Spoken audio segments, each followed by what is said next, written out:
Good morning. This is Pastor Zach with the Goodland United Methodist Church with your morning devotion for Wednesday, September 5th. Today I'll be reading from 2 Corinthians chapter 6, verses 1 through 13.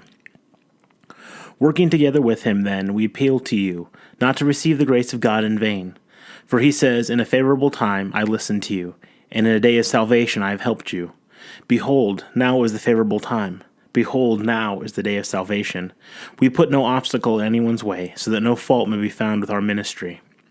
But as servants of God, we commend ourselves in every way, by great endurance in afflictions, hardships, calamities, beatings, imprisonments, riots, labors, sleepless nights, hunger, by purity, knowledge, patience, kindness, the Holy Spirit, genuine love, by truthful speech and the power of God, with the weapons of righteousness for the right hand and for the left, through honor and dishonor, through slander and praise.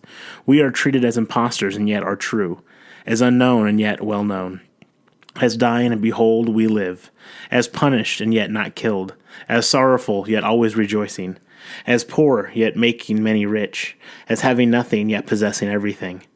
We have spoken freely to you, Corinthians. Our heart is wide open. You are not restricted by us, but you are restricted in your own affections. In return, widen your hearts also. A reflection on this passage from 2 Corinthians from the book My Utmost for His Highest by Oswald Chambers, entitled Drawing on the Grace of God Now. The grace you had yesterday will not be sufficient for today.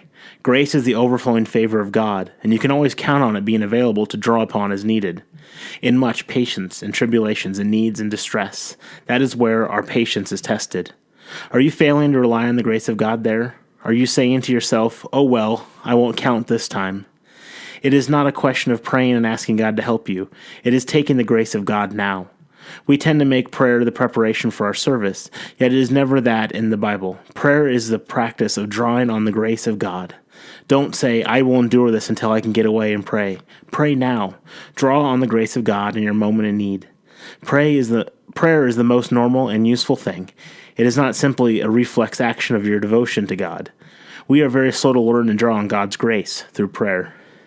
In stripes and imprisonments and tumults and labors, we hear in Corinthians, and all these things display in your life a drawing of the grace of God, which will show evidence to yourself and to others that you are a miracle of His.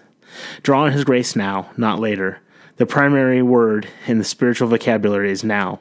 Let circumstances take you where they will, but keep drawing on the grace of God in whatever condition you may find yourself.